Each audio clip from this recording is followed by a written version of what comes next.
తిరుపతి స్వామివారి భక్తులకి ఆ టీటీడీ అయితే గుడ్ న్యూస్ తెలిపింది. ఏంటంటే మామూలుగా మనం లడ్డూలు తీసుకోవడానికి వెళ్తాం కదా! దర్శనం అంతా అయిపోయిన తర్వాత లడ్డూల కోసం లైన్‌లో నిల్చుంటాం కదా!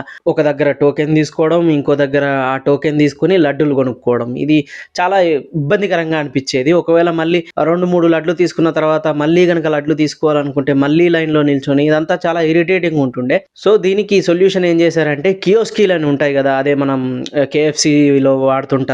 ఇంకా మన మల్టీప్లెక్స్‌లో అక్కడక్కడ కూడా చూస్తూ ఉంటాం. కియోస్కీలని డిస్‌ప్లేలు ఉంటాయి. ఆ డిస్‌ప్లే మీద మనకు కావాల్సిన ఐటెమ్స్ అనేవి సెలెక్ట్ చేసుకొని ఎన్ని ఐటెమ్స్ కావాలి, క్వాంటిటీ ఎంత అవన్నీ సెలెక్ట్ చేసుకొని తర్వాత యూపీఐ బిల్లింగ్‌కెళ్తది. ఒక క్యూఆర్ కోడ్ గాని ఏదన్నా వస్తది. లేదా డైరెక్ట్ ఫోన్‌పేకి, గూగుల్ పేకి వీటికి డైరెక్ట్ లింక్ అనేది రావడం జరుగుతది. అది స్కాన్ చేసి మనం దేని ద్వారానైనా మనము అమౌంట్ అనేది పే చేసుకోవచ్చు. తర్వాత మనకు టోకెన్ అనేది జనరేట్ అవుతది. ఆ ప్రింట్ తీసుకెళ్ళి మీరు లడ్డూల కౌంటర్ ఇస్తారు కదా! లడ్డూలు ఇచ్చే కౌంటర్ దగ్గరికెళ్ళి ఆ టోకెన్ ఇచ్చేస్తే ఆ టోకెన్ మీద ఉన్న క్యూఆర్ కోడ్‌ని బట్టి మీకు ఎన్ని లడ్లు తీసుకున్నారో అవంతా కూడా అక్కడ వాళ్ళకి తెలిసిపోతది. దాన్ని బట్టి మీకు లడ్లనేది ఇచ్చేస్తారు. సో, ఇదేందంటే రద్దీని తగ్గించడానికి ఈ ప్రభుత్వం చేస్తున్న ఒక చిన్న ప్రయత్నం అన్నట్టు. మొన్న ఆదివారం ఇది ప్రారంభించినట్టు తెలుస్తోంది. ఒక 4, 5 పెట్టారంట అక్కడక్కడ. బానే రిజల్ట్ వచ్చిందంట. ఈ కియోస్కీలు పెట్టడం ద్వారా మీరు వీఐపీ దర్శనం టికెట్ కూడా అక్కడే తీసుకునే అవకాశం ఉంటుంది. తిరుమలలో మొత్తం అక్కడక్కడ పెడుతున్నారు కాబట్టి పేమెంట్ చేసేసి ఆర్డర్‌లు తీసేసుకొని ఆ క్యూ లైన్‌లో వెళ్ళడము, లడ్డూలు తీసుకోవడము, వీఐపీ దర్శనం అయితే వీఐపీ దర్శనానికి వెళ్ళడము. సో,